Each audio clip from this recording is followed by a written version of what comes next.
Bonjour. Suite à ma vidéo sur les arômes du vin, j'ai eu un commentaire qui m'a donné envie de faire, disons, une suite ou une deuxième partie. C'était quelqu'un qui se demandait comment repérer ce que j'avais appelé les arômes secondaires en arrière-plan. En fait, la vie quotidienne nous offre 1000 exemples d'arômes que l'on considère comme banaux, et finalement, en y réfléchissant, c'est plus compliqué que ça. Mais avant tout, si vous souhaitez un petit peu progresser en dégustation, il est évident que suivre des séances avec un professionnel, c'est l'idéal. Ça vous met sur les rails si vous voulez, et après à vous de progresser. Il y a d'ailleurs dans les séances d'initiation des choses assez amusantes.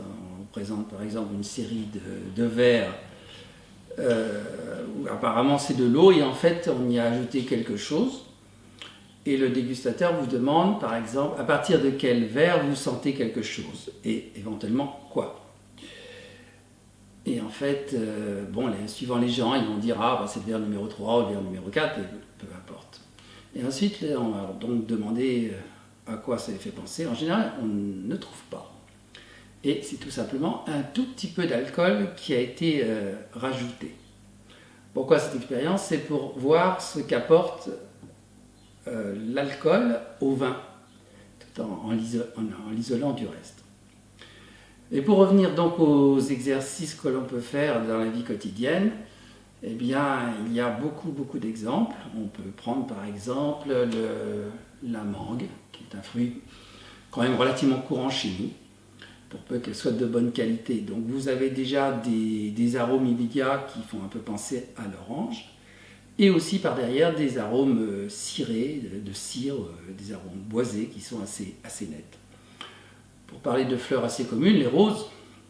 Les roses, si vous avez l'occasion d'aller dans une roseraie, parce que c'est un peu la saison, vous apercevez que tous les arômes de rose ne sont pas identiques et qu'il y a souvent un arrière-plan poivré ou anisé. Et ça, c'est quand même assez facile de s'en rendre compte, mais il suffit d'un peu d'attention et de ne pas passer un petit coup de nez et de filer à la rose suivante. Les fruits aussi de saison comme les fraises, suivant les variétés, les notes sont différentes. Il y en a qui vont être un peu sur la pâtisserie, la crème pâtissière, et d'autres sur la fraise des bois, par exemple. Le problème, si vous voulez, avec toutes ces histoires d'arômes, c'est qu'on est déformé par l'agroalimentaire qui nous balance à qui mieux des arômes soi-disant naturels.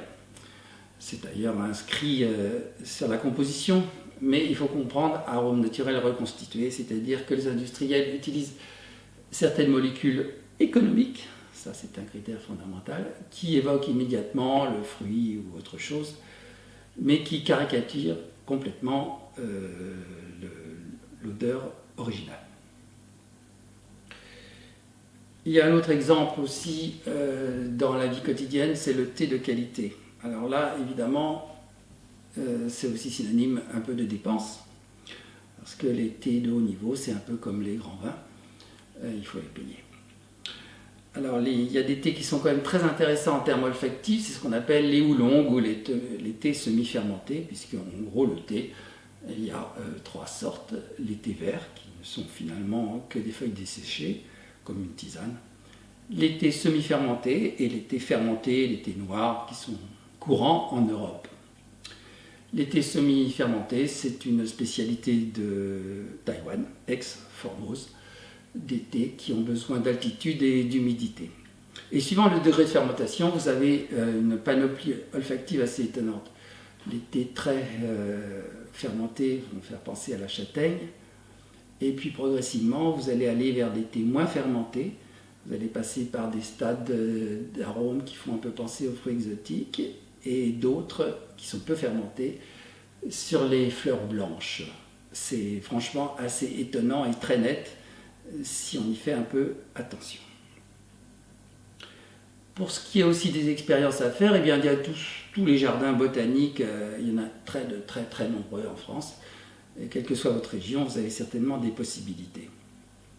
Il faut quand même citer le jardin, qui pourtant n'est pas en France et qui a très peu de distance de la frontière franco-italienne, c'est le jardin Ambury, qui est magnifique et qui, bien sûr, suivant les saisons, offre des expériences olfactives très différentes. Il y a aussi le jardin de Salagon vers Fort-Calquier qui organise l'été en soirée un parcours odeur avec une botaniste. Et là aussi, on se rend compte, par exemple, que la menthe, eh ben, c'est toute une variété et que les nuances sont réelles et assez perceptibles.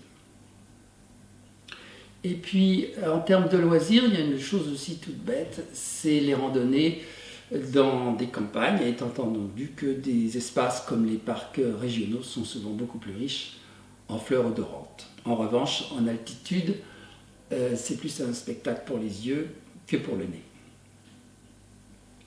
Voilà donc quelques pistes, ça demande un peu d'attention, mais finalement, c'est pas si difficile que ça.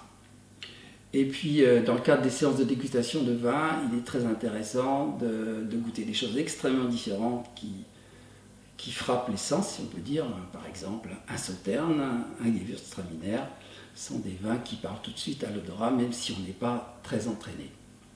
Voilà, à bientôt.